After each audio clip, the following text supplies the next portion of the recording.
10, 9, 8, 7, 6, go for main engine start, 2, 1, booster ignition, and liftoff of the Space Shuttle Discovery, returning to the space station, paving the way for future missions beyond. Welcome to the Orbital Perspective podcast, where we dolly zoom out to a perspective where upcoming megatrends become visible. Every day, it is more and more apparent that we are in the midst of the great transition. Everything is changing rapidly. The fundamentals of business, government, and society are being rewritten almost on a daily basis. We are truly living during a time where the riskiest course of action is to stay the course. The most hazardous path is to take the tried and true. We are also living during a time where it is becoming more and more apparent that the status quo is not working. At least it's not working for everyone. And until the status quo is working for everyone, we will do nothing more than slap temporary band-aids on our problems and our challenges. We are presently dealing with crisis after crisis. But these crises can serve as a wake-up call. They can be our call to action to incorporate the changes necessary to make us all more resilient and better equipped to deal with the future crises that will undoubtedly come our way. The Orbital Perspective is all about transcending the divisive walls that separate us and embracing the awe and wonder of our shared humanity. What all the guests on the Orbital Perspective podcast have in common is they are all able to see things from a slightly different perspective. And when we look at issues from different perspectives, we see things in stereoscopic vision. Multiple perspectives allow us to see the depth of a situation below the two-dimensional us versus them surface. The other thing all our guests have in common is they are all proof that you don't have to be in orbit to have the orbital perspective. Now, this is not an interview, and it's also not just a conversation between two friends. It's a conversation amongst all of us. If you're listening live, please post your questions and your comments so that we can bring you into the conversation. And if you're listening to the recorded conversation, still please join in with your comments and questions and be a part of this evolving community. Thank you for being here and being a part of this conversation from the Orbital Perspective. Hey everyone, welcome to another episode of the Orbital Perspective. I'm glad you're here. I don't think I have to tell anyone that we're living through some very challenging times right now. And I have an incredible guest today who has also lived through very dark and challenging times, but has proven through that experience the resiliency, the strength of the human spirit. And I'm really excited for this conversation. Again, it's not just a conversation between two people, it's a conversation amongst all of us. So join in this conversation. And we have so much we want to talk about. I want to jump right into it. So let me please introduce Arta Dobroshi. Arta Dobroshi was born in Kosovo and grew up there during the Kosovo War. As a war refugee, in 1999, she worked with the International Medical Corps to help build a hospital in a refugee camp in Macedonia. After the war, she worked with NATO troops in Kosovo, helping people relocate into their homes. She attended the Pristina Academy of Arts, where she performed in numerous theater plays and short films. Arta Dobroshi shot to international fame for her depiction of Lorna in The Silence of Lorna, and was nominated in Cannes for her remarkable work in that role. Throughout the many film roles of her career, Arta has been recognized with a wide variety of awards, including Best Actress at the European Academy Awards, the Barbara Tipple Best Actress Award, the European Shooting Star Award, and multiple additional international Best Actress Awards. Arta currently stars in the AMC Sky Atlantic series Gangs of London, and will also star in an upcoming film titled Emily. In 2020, Arta was decorated by the French government with the Medal of Knighthood of Arts and Letters for her contribution to the arts, placing her in the company of other recipients including Robert Redford, Meryl Streep, and Uma Thurman. Arta is an international advocate for peace and speaks on the topic of human rights throughout the world. Hi, Arta. How are you? Hi, great. Thank you for the beautiful introduction. Well, that was an easy one to put together. So, so you're joining us from Pristina in Kosovo.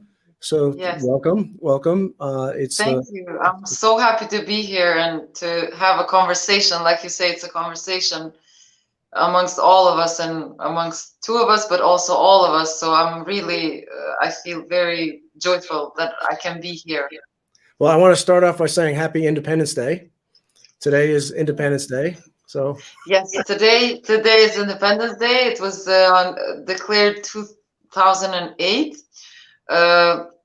And it was a big day, like for us. So because it was the first time to really be free completely, and to experience that in a lifetime, it's crazy.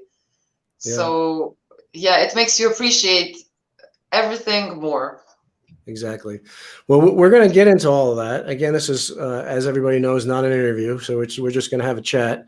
So, you know, as two friends getting together having coffee, although you're at the time it is in Pristina, it would be wine for you and coffee for me. You know, we haven't seen each other for a while.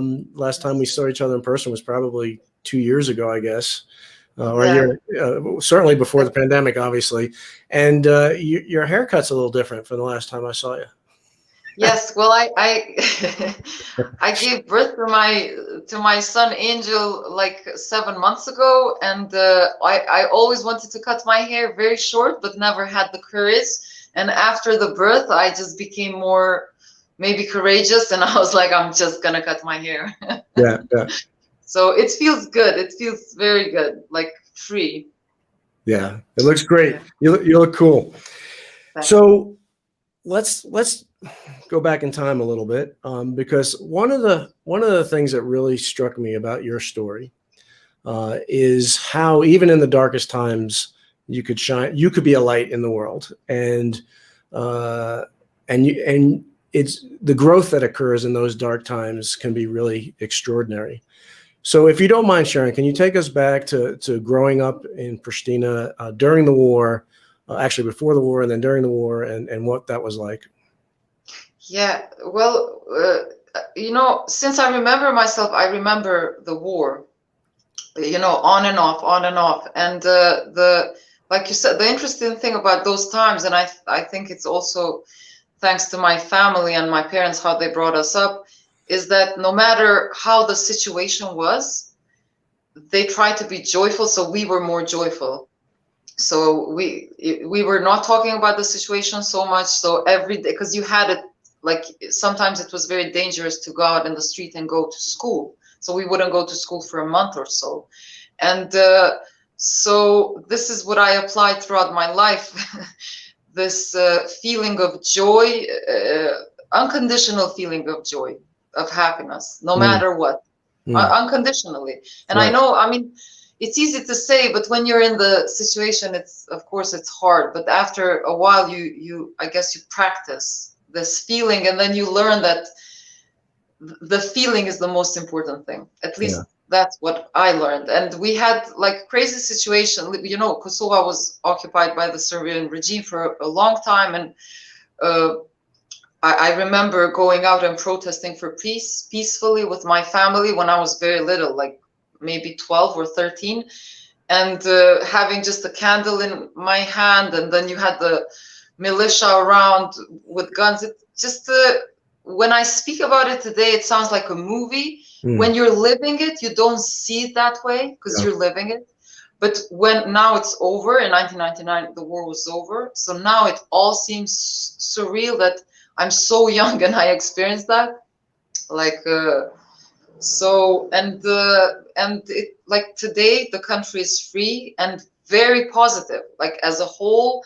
People are, there's a word which people say, whatever happens, oh, may you have health. It's shnosh, so it doesn't matter, like whatever happens. So people in general are very positive. Yeah. And I think that to link it with a pandemic, it helps in these times. Yeah, I think there's so many things from your experience that we can learn from and apply to this situation that we're in right now? You said you hadn't been to school in months, that months would go by without going to school. That's happening right now. I mean, Yes. you didn't have virtual learning back then, but we're still, students are I just saw a thing on the news last night about how much stress students are under because they don't have their normal social interactions. There's the folks that they can go to. And so I was wondering, is there any advice you can give those students around the world that are kind of suffering right now? Not kind of suffering, they're suffering. Yeah, I think what comes in mind is to know that everything will be okay. Like, I know it sounds like, because people, it's true, people are suffering and it is difficult, but this too shall pass. There's the word, which it correct, and this too shall pass, will pass, and then everything will be as it was. So for the time being, maybe to even appreciate that you're in the house or cannot move, to start appreciating small things, because this will not happen again, which is a good thing, like for a long time. So to start appreciating if you're only with 5 people in the household or alone, or just to start doing things which you would never do and will never do when all this goes away. And also to really not depend your state of being on the situation. Mm-hmm. So you can wake up and feel joyfully, right? Even yeah, that's a really interesting point that you brought up, because you started out by saying this too shall pass, which also means not only will the challenging and painful times pass, but this opportunity will pass too. We have an opportunity right now. That may never come again. Well, I mean, hopefully it never comes again because of this reason. But some of the situations that we're in can serve as a great opportunity. I mean, for myself, I gave birth 7 months ago, and of course it's hard in the pandemic to have a child and everything. But I every day I try to see it as a positive in a way. Yeah. To say I'm spending time with my baby. Okay, I cannot see so many people, but I'm with him. I'm appreciating him. So it was more time, only us. So, you can always see the negative or the positive. We have a choice. I think what my advice would be is that when you wake up in the morning, you have a choice.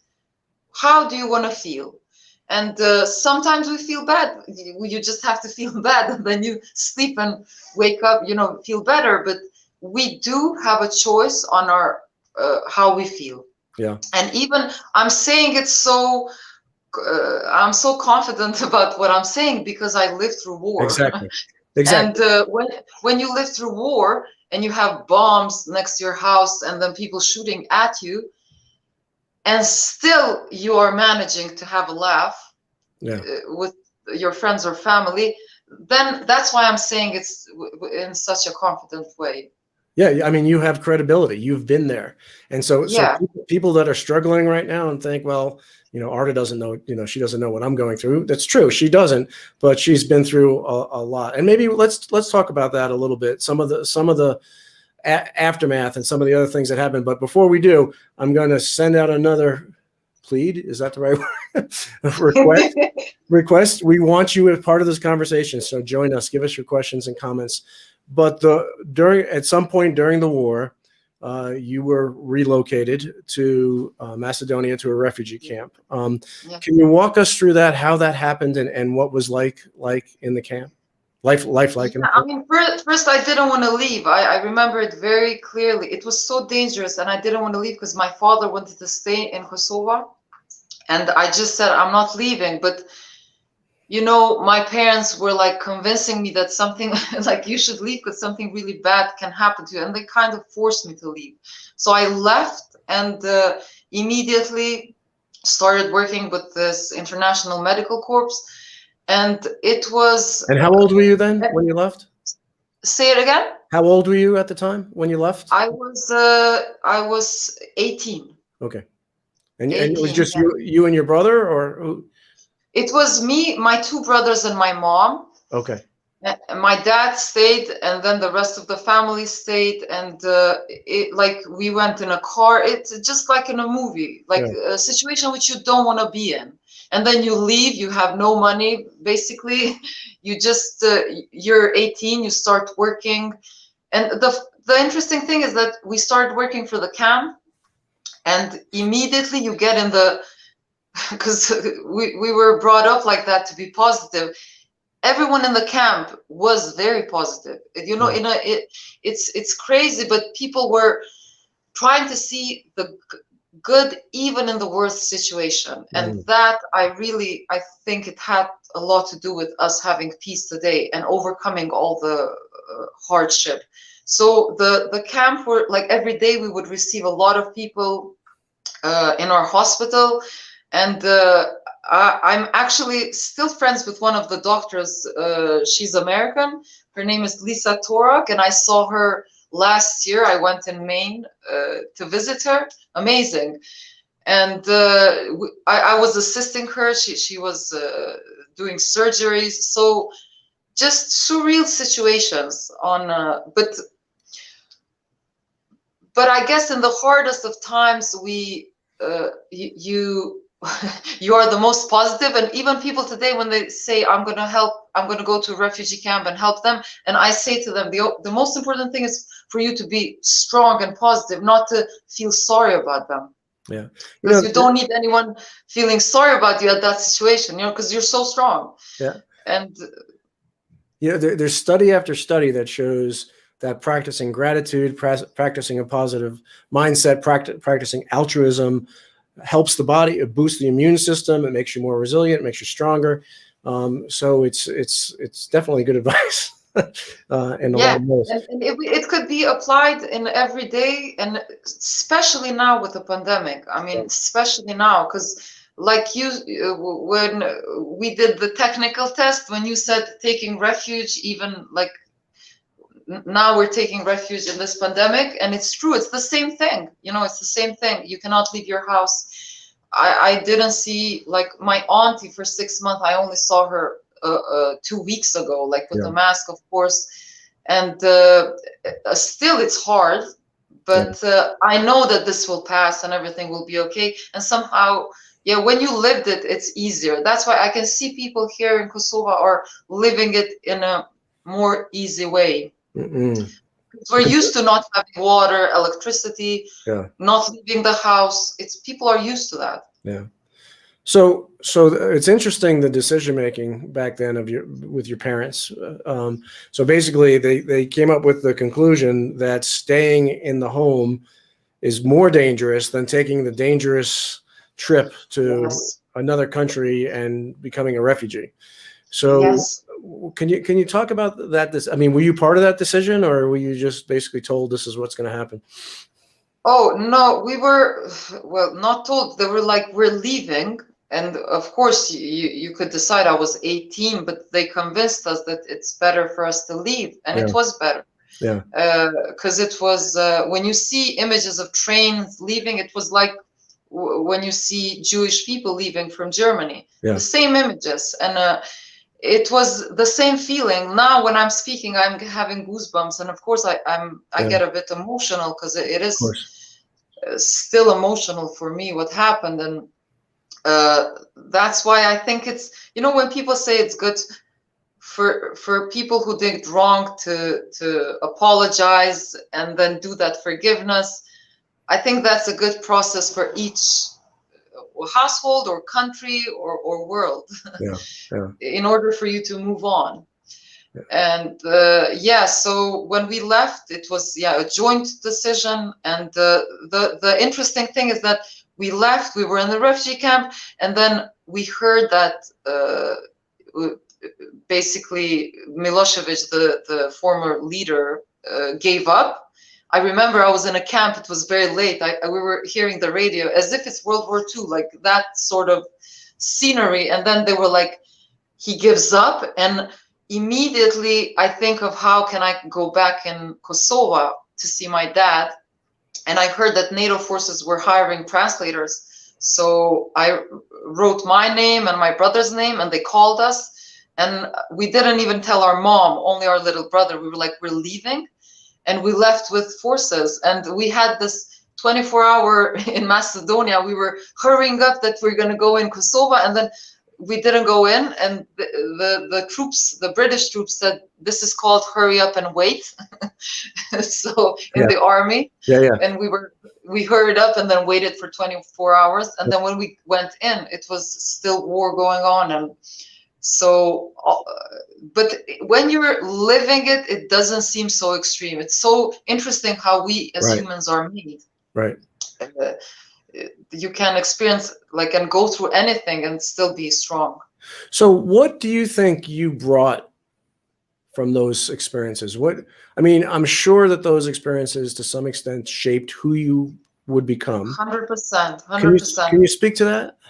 Yeah, it's very clear actually what I brought from your intro, this worldview, the orbital perspective.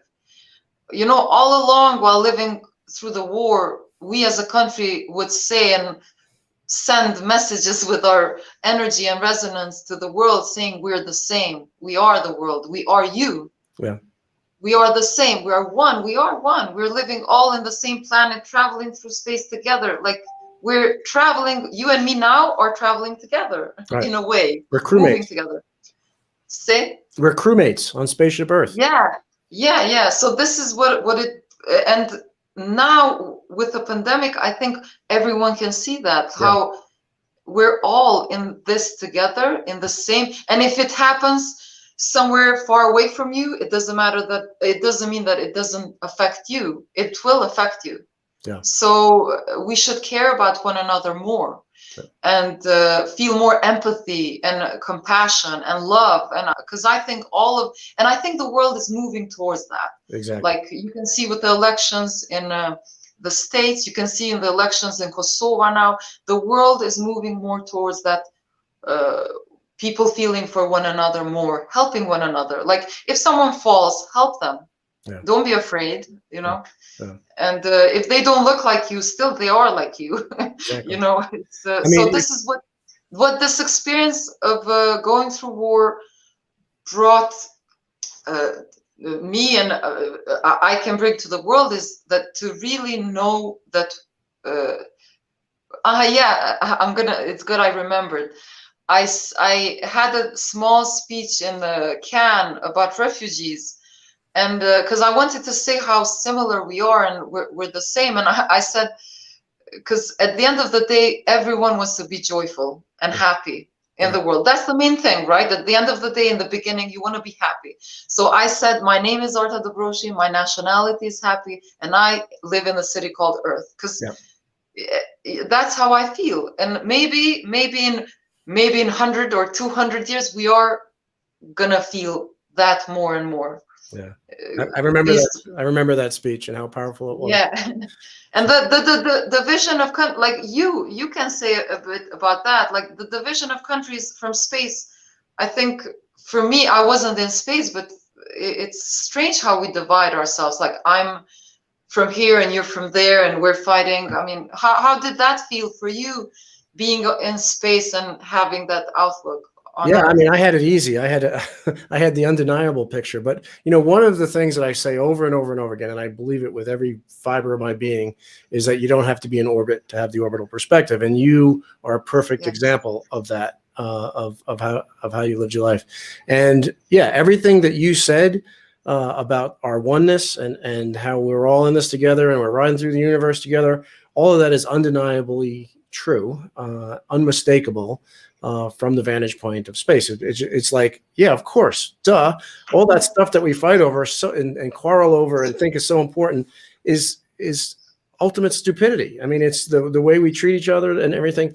And you know, this idea of one human family, I've been really thinking about that, and I write a lot about that in my new book about what that means. What does it mean, one human family? And in the most literal terms, it means if we go back far enough, each and every one of us came from the same mother and father. We are literally related. We're literally part of the same family.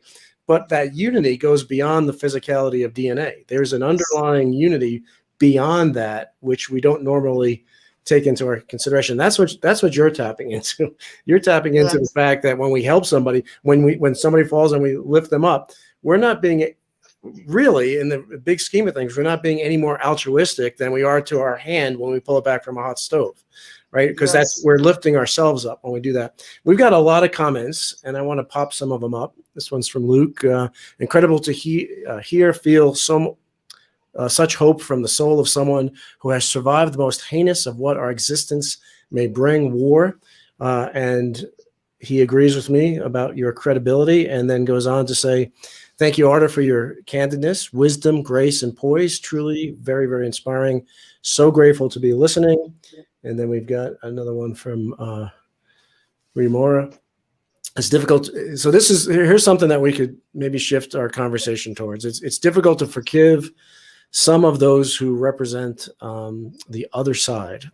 If so, how healing would you consider it to take that step? Oh, how healing is it when you take that step of forgiveness?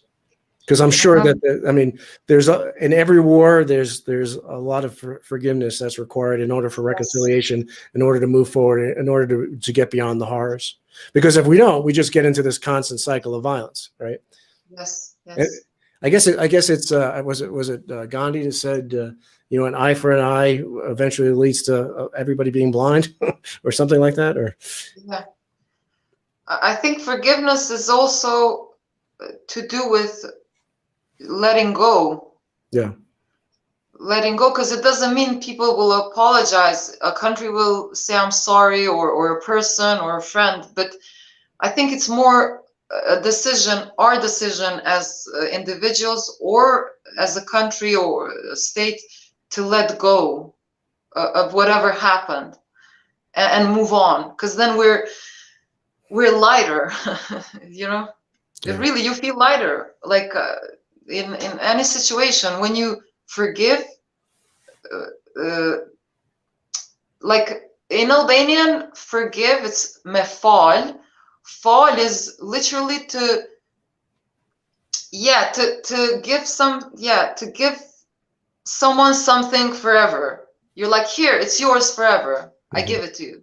Mm-hmm. So, and it's true. You give them. You're like, here, it's yours. I give it to you. I'm, it's okay. It's okay.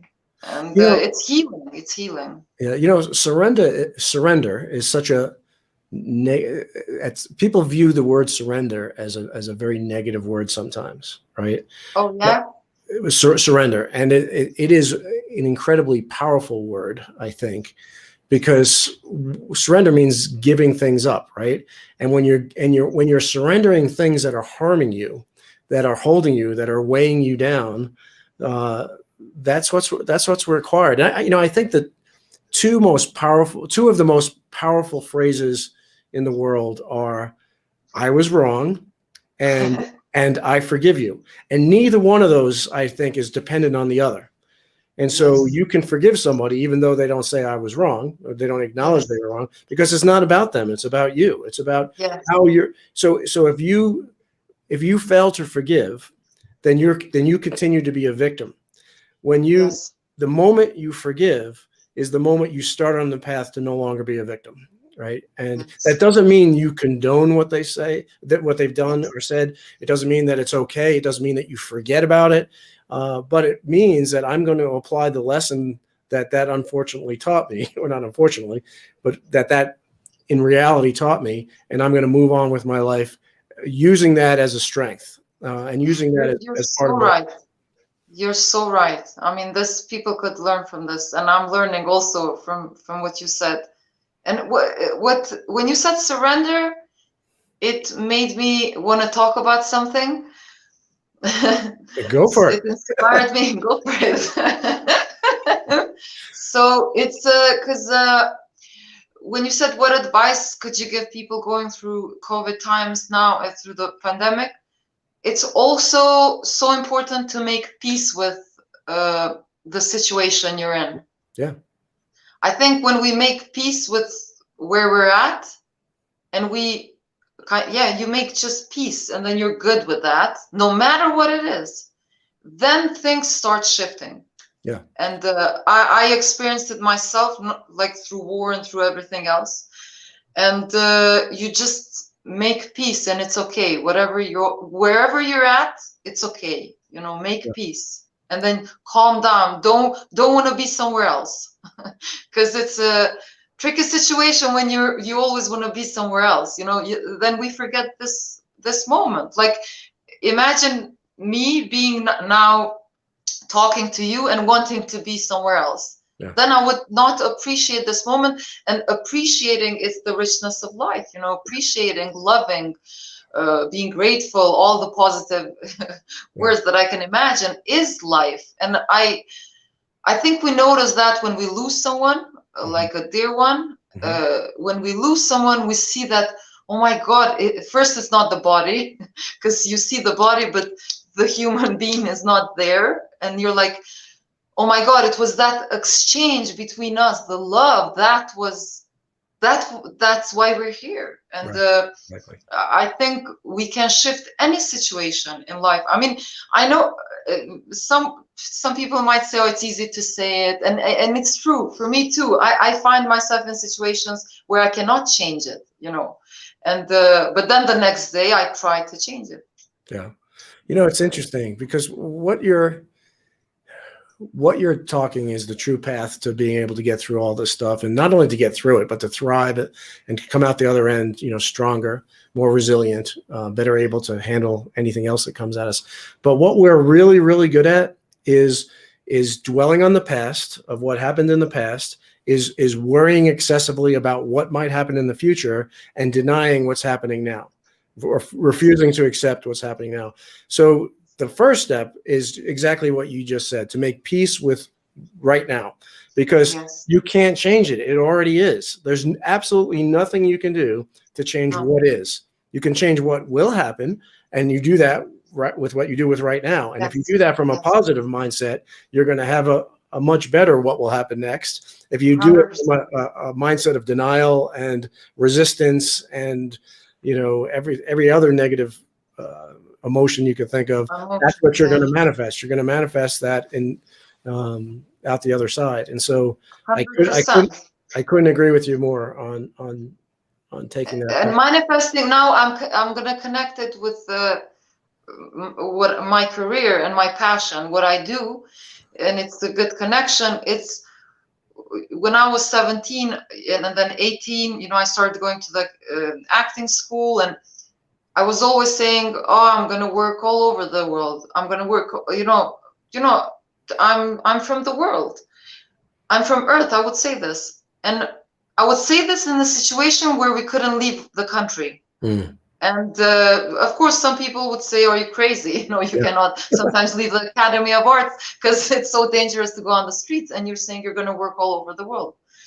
But I really felt it. And then that feeling and that dream and that passion, I always kept it alive and still keep it. And then things started happening according to my imagination, I guess. And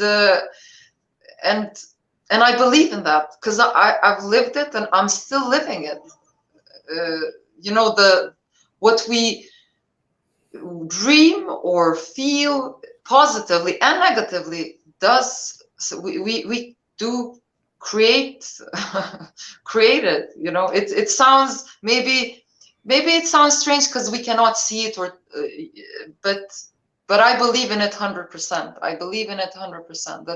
That because I was saying it all along, and then I finished the academy, then I did one movie, second movie, and then somehow I could always feel what's coming in a way, and was feeling that everything is okay, and still do to this day. So, I mean, a lot of people in the entertainment industry, I guess, would characterize your success as fairly quick, you know, quickly, that you rose pretty quickly to international recognition. How much of your acting, of the art of your acting, comes from your experience that you how do you draw on all those things that you went through younger in life? I'm sure. I mean, I cannot say it consciously because when you're acting, you're so present. But probably you see it in each of my acting, in each of my part. Probably you see it in my eyes. Like we can read people's lives in a way when we look at them in the eyes when you're acting in a movie or when you hang out with someone. So I guess you can feel that energy from me when I'm acting. You know, maybe the compassion more than anything else. And acting is the art of acting has a lot to do with compassion and empathy. And being present. You know, I'm gonna shift gears a little bit because I wanna pull on a thread here and see where it goes. What do you think of coincidences? Do you believe in coincidences? I love the word and I use it a lot. I'm like, what a coincidence. And my grandmother used to say it a lot. I believe that we kind of make coincidences happen. Yeah. You know, it's not like by accident that things happen. Yeah. I believe that we are, who said, the master of our fate, or I read it last night, the poem, the captain of our ship. What's the name of the poet? I forget. And but I do believe that there are no coincidences like, oh, it just happened without me knowing, and what a coincidence. Yeah. It was, things happened because, there are no coincidences. Right. Maybe that's what I want to say. What about you? What do you feel? It's funny. I never thought of this before, but every time I hear the word coincidence, I always imagine little air quotes around them, because I don't believe in coincidences either. I think everything happens, for a reason, I guess, is maybe a simple way to say it. And I shouldn't say simple. It's hard to put into words why I don't believe in coincidences. I don't think that I can put into words why that is. And I think a way to kind of fumble in the dark to explain it is everything happens for a reason, which is very, very inadequate to describe what I'm really trying to say. But there's so many pieces that tie, even the pieces that brought us together. The poem that you read, that I've heard you read twice, once at the UN about the moon, and just a really interesting coincidence is one of my former guests on this show, who is a good friend of mine. I fought in combat with him. I was in a war with him when we were captains. He was at the time Captain Dave Golfine. When he was Lieutenant Colonel Dave Golfine, he was shot down by the Serbians and was rescued in a daring rescue right at the time where you were probably becoming a refugee. He went on to become the head of the United States Air Force as the Chief of Staff of the Air Force. And he was on as a guest before, but there's so many, you meet people and you start looking at all the different threads that tie you together. And, it really highlights the truth that, we started out this conversation and I said, happy Independence Day, because February 17th is the day that Kosovo got its independence, or declared independence. But I think as a planet, that's the example of a nation, celebrating its independence. But I think as a planetary species, we should be celebrating Interdependence Day, because the truth of the matter is that we are all deeply, deeply interdependent, not only interconnected, but interdependent, so that everything affects everything else. And, every single person you meet, you can find these threads that tie us all together. You don't have to be Kevin Bacon, with the 7. Are you familiar with that? The 6 degrees of Kevin, like everybody can trace them. Yeah. But that's true for everyone. This time we're living, you're right. And this time shows that, the pandemic shows that everything is interdependent. Like something happens somewhere, then if this doesn't go away, if this pandemic, if COVID doesn't go away in one country, it won't go away from the world. So everyone has to be healed, but this should we should practice this after the pandemic. Like countries, leaders should practice this. Right. This feeling of oneness and, like you're saying, interdependence. And I had this, you know, the world peace jump I do for, I did a lot of photos with different people. We've been in zero G together. Yes. And with I had an idea. I was like, I'm gonna jump for world peace with people around the world and also ambassadors from each country, because I believe that through joy we can achieve peace. We cannot achieve peace while we're struggling and going against war. You have to be pro-peace, not against war. You're going for the same thing, but in a different energy field. And so I did this exhibition for world peace with all my photos of world peace, jumping for world peace in Paris. And then I had all the ambassadors from different countries there. And then I asked them to jump for world peace with me for world peace, because I believe that that will send a message. And everyone was with the suit, and it was so cute. And everyone jumped. I loved it. I said, and now after my speech, I said, can we please jump for world peace on 1, 2, 3? So everyone jumped. Like, I don't know. It's very powerful.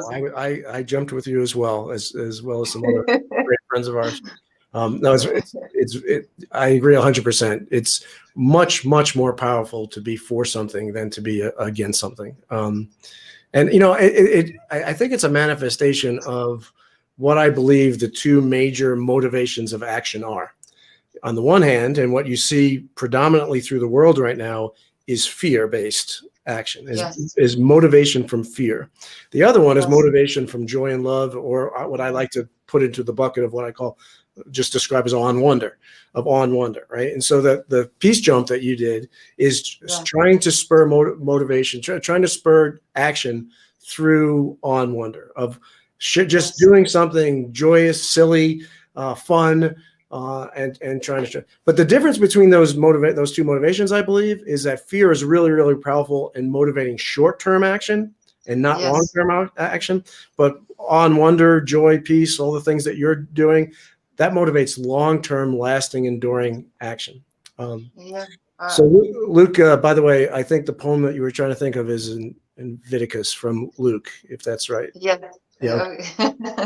Thank you. I read it last night. I don't know, by coincidence, by not coincidence. William Ernest Henley, I guess. Yeah, Ernest. Thank you. Yeah. So. Yeah. So can I ask you? I wanted to. No, this is an interview. I'm interviewing you. Remember? No.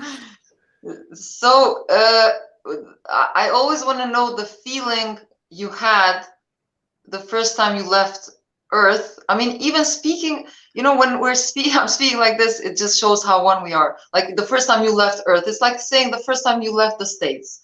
Yeah. And when you left, like.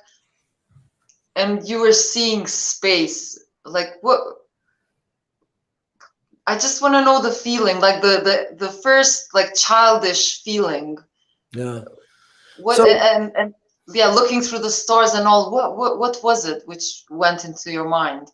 It was a very emotional experience, with many different emotions, and a lot of the discernment of that experience has come through the years. My first mission was in 2008, right? So the same year that Kosovo became an independent nation. Wow. Right? And then my last one was in 2011. So it's been, you know, I'm coming up on the 10-year anniversary of my last launch into space. And so those 10 years have not been enough time to fully process. I don't think I'll ever fully process the experience. But one of the things that just dawned on me, and it went back to something you said before about that you're from Earth. I don't think that's ever accurate to say that I'm from Earth, because you can, and you said when you left Earth, I don't think we can leave Earth. I think we are. I think we're not from Earth, we're of Earth. And so when we leave, if we go to space and we go to a star system, millions of light years away, Earth is going, I mean, part of Earth is going there. If that makes sense. Yeah. But I didn't understand any of that when I launched into space for the first time. But the emotional impact to me was one of unity, of gratitude, of just overwhelming beauty, looking back at the planet and just seeing the most beautiful thing I've ever seen, indescribably beautiful thing. But right behind that just wave of beauty and just being immersed in this gratitude for the beauty was the realization that life on the planet is not as beautiful. When I was in space that first time, you weren't a refugee then. You had already, that was before, but there was, I mean, I have so many examples of photographs that I've taken from Earth, beautiful, gorgeous photographs, where if you zoom into the microscopic details, there's a major conflict there. There's something going on. I have this beautiful picture of the Mediterranean, and what's beautiful about it is it's the deep blues of the Mediterranean and the dark tans of Northern Africa, and it's just this gorgeous picture. And I realized that I took it on the day that Tripoli fell in the Libyan civil war. And so if you were to zoom in to the microscopic details of that photograph, it's not that beautiful. It's ugly. It's ugly and sickening. Yeah. And so that contradiction, that sobering contradiction, I don't think in the moment I would not have been able to put it in these words, but I had this like mixed emotion of gratitude and joy and beauty with this sadness, right? With this sense of injustice of it doesn't have to be this way. And the other thing is, we have so much power within us as a species to fix all the problems that we face, yet we don't. I flew over a part of Africa where I spent some time, working with orphans and working in a hospital and stuff. And it's just absolutely gorgeous. It's just so beautiful. And to think that, on that continent, 5,000 children die every day because of waterborne diseases, that we have an ability, a responsibility, an obligation to stop, yet we don't. That still happens day after day after day. And, when something like this pandemic comes, then the light bulb comes on. Oh, wow, we really are all in this together. Maybe we should get together and fix this. And we still can't even work together on something as obviously, wide affecting as that. So I don't know. What do you think? No, it's amazing to listen to you talk, and I'm sure other people are really appreciating you sharing your feelings of when you left Earth and all that you said. It's really all of it. But that's why you write books also, because it's just so good to have it on page and reread it, because it's always.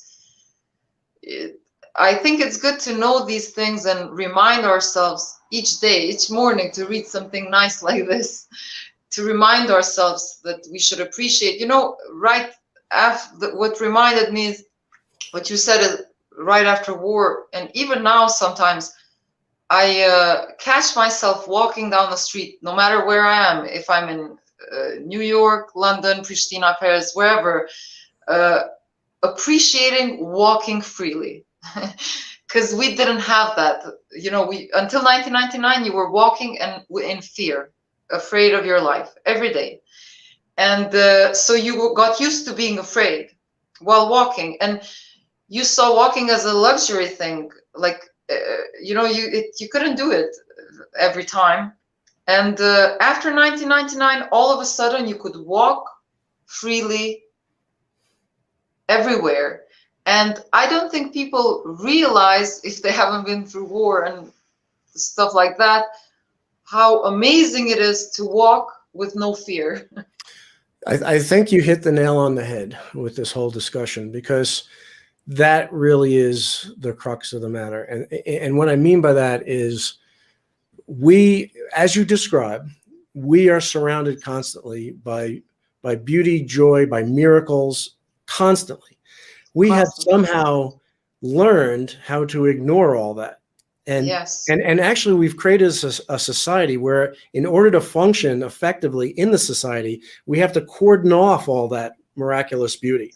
We have to put ourselves in a little box and ignore all that stuff so that we can pay the bills, do our daily commutes, do whatever it is that we have to do. But this relates to going to space, I think, because when I was getting ready to go for my 6-month mission, I remember really starting to notice things and thinking, I'm not going to see that. I'm not going to experience this for the next 6 months. I'm not going to see the mist on the lake in the morning. I'm not going to feel the breeze in my face. I'm not going to hear birds, the song of birds. And when I came back from I guess my first mission, I was jogging through a park in Houston, and I was just hit by the beauty of the park, right? And everything else melted away. The sounds of the city, the sounds of other people, and I was just in this beauty. And it dawned on me that we only treat things as beautiful when we perceive them as unique, right? Going to space is something unique. Only like 500 people have ever done it in the history of humanity.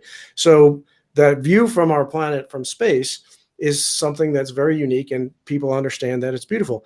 But a flower, if it's in a field of a million flowers, is still just as beautiful. And just because we've learned to take it for granted. And I think what you're saying is the secret to having a happy life. Is to take the time to broaden our awareness, to take in the fact that we are surrounded constantly by beauty and miracles.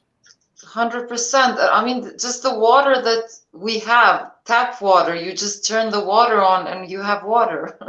We didn't have water like that, or electricity. Now, of course, you forget immediately. You forget, even if you've been through war, you forget about, and you start underappreciating things. You depreciate them. You don't appreciate them. But it's good to, like you're saying. But what made me think is that there are no small and unique things. Everything is amazing. Everything is miraculous. Yeah. Miraculous. Even this bottle, like I'm drinking water now. Like, who made it?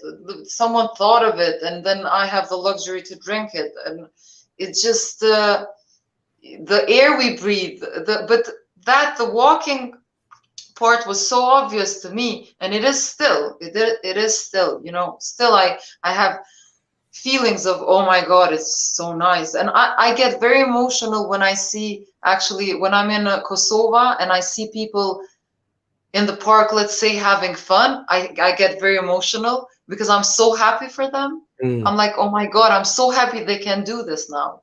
Or when I hear people have success from my country, it's just because before you didn't have anything, and you were always in danger for your life, always. So you said earlier in this conversation that some of the advice that you would give is every morning when you wake up to basically you have every morning. I think we have a choice, and me too. I have a choice how we want to feel. I think so then you have different, this is a very concrete advice. Like we can choose, like you wake up and you're like, how do I want to feel today? Not how will if it's raining, I'm going to feel bad. If it's sunny, I'm going to feel good. But no matter how it is, I can feel how I want to feel, right? Like, I can control my feelings. I mean, someone else can really, let's say you're walking down the street and someone shouts at you. I can't choose to feel bad or good. It's a choice. Yeah. And I too need to remind myself of this every day, because it's a thing. Every day, it's a new day. You forget. You're caught up in your everyday life. But I think every day we have a choice and of feeling how we want to feel. We are, when people say we're like gods, and in a way I understand what they're saying, because you can choose your feelings. No one else can for you. Even in war situations, you can choose how you want to feel, and then you have the power, and not the people who are like persecuting you or doing whatever to you. Then you take power. I think this is very important. I agree. And I think we should give everybody a homework assignment. So I think here's what I propose as a homework assignment. Every morning when you wake up, the first thing you should think about is the fact that you're waking up into a beautiful, miraculous world, right? Then think about, what situation am I waking up into? Am I waking up into a pandemic? Am I waking up into a war? Am I waking up into something that I wish wasn't happening? If the answer is yes, then say, okay, what am I going to do to benefit from this situation? What am I going to use? What am I going to appreciate because of this situation? And, you talk about, we had a conversation about students, about how they're going months without going to school and how it's causing all these problems. As long as I've been alive, I don't remember there being a mass, amount of students dying to go back to school, or trying to get back to school. It's always been something to avoid. Now there may be, a heightened appreciation for school, for school itself now, and all the things that you can do, all the clubs, all the sporting, all the learning, all the social activities that are involved with school.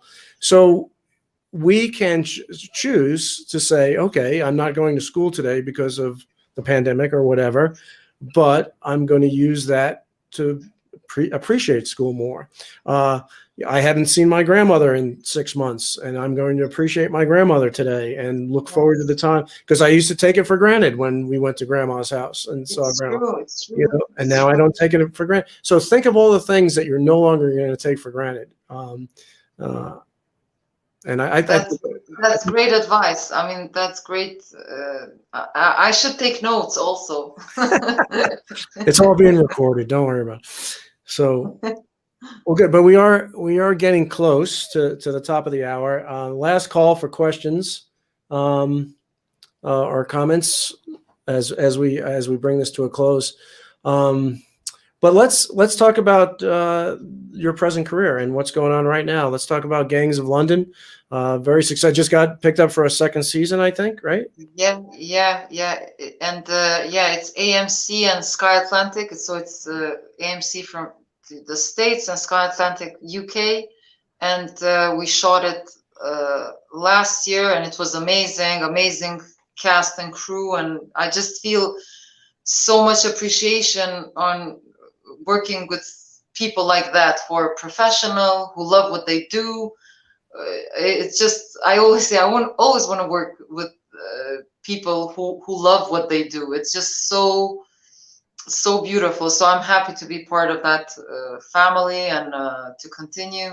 And also I shot a film 3 months ago, which was the first time I worked for a couple of days after having my son. And I was breastfeeding. I said to them, I can only do it if I'm breastfeeding in between scenes. So it was a special experience for me to shoot the film. And they all supported me. So I was glad. They should put Angel in the credits and say all break. Yes, Angel. They should thank him for.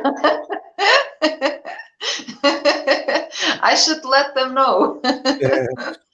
No, it was really nice. It was really nice, and especially when everyone else supports you, you really. I mean, we're using a lot the word appreciation, and I think that's good. But I was really appreciating the support and love, and they were waiting for me to breastfeed, and then I would go back and forth, and it was really nice. Yeah. And I believe the more we talk about and say what we feel good about, the more of that will happen, or the opposite. You create. I mean, as we said before, even from extreme situations, you can create something really nice by imagining it. And when you say the word imagine, it's like images, like movie images. Yeah. And we have images of what we want to do, so dreams. But if the word dreams, it's like, oh, they're not true, but they are. For me, at least, they are true. Yeah. It's just you're seeing your future in a way, and then you have to continue believing that image, and then keep it in your heart. You don't need to say it to anyone. You just feel it. You might sound crazy, but it doesn't matter. So, yeah. it's interesting. All of these conversations I have from the orbital perspective all go really quick, but this one went really, really quick. But one last thing I just want to say, because I'm really, really impressed with this, is I'm really impressed with your command of multiple languages. Because I studied Russian for 10 years. I had a one-on-one PhD instructor, and if I open my mouth and try and speak Russian, people think I'm an idiot in Russian. You pick up one script and you speak fluent French. So I just think that's amazing, the command of the language that you have. Thank you. But it's the same. It goes to what I'm saying. It's the also belief and the decision. I was like, I like this script and I love the people, and I'm gonna learn it in 2 months. I'm gonna learn French in 2 months. And it's that belief in what you're doing, and then I believed it 100%, and I convinced myself. Yeah. And then after 2 months, I started speaking French. I surprised myself. I was like, oh my God, I can understand other people what they're saying. This other language, because it happens so fast. But it is doable. And also, if you want to learn a language fast, what I realized is you have to practice. You have to talk, because the mouth is a muscle. So you have to speak it. Like if you want to run, you have to, run every day. So if you want to speak a new language, even if you don't know what you're saying, just sing the songs in that language, just whatever. And then after a while, you start learning it. Yeah. So that's how. Well, I know you know a little bit of Russian, so I'll say "Bolshoye spasiba." Thank you very much. But really, thank you, Arta. Thank you so much for taking the time. Thanks to everybody who tuned in. Thanks for the great questions and comments. Most of all, Arta, thank you for all the beauty and light that you bring into the world. You are proof that even in the darkest, most challenging times, we can remain hope. We can grow. We can learn. And that the human spirit is just absolutely resilient and beautiful. And thank you for your example on all that. Thank you so much. Thank you, Ron. Thank you for your words, and same goes to you. And this exchange has been really wonderful and soul fulfilling. Right, and we're gonna try and continue the conversation after we go off of the live broadcast, and there's so much more that I want to talk about. But I want to just remind everybody to check out Gangs of London as well. All right, take care, everybody. Thank you. Ciao. Thank you for joining us during this conversation from the orbital perspective, and thank you for being a part of an emerging unity on our planet. We are strongest when we are aligned around the truth of our underlying unity. Together, we are unstoppable and can build a positive, restorative future, a future that we would all want to be a part of. Please subscribe to the Orbital Perspective podcast and follow us on social media. Thank you for all that you're doing and all that you will do to help make life on our planet as beautiful as it looks from space.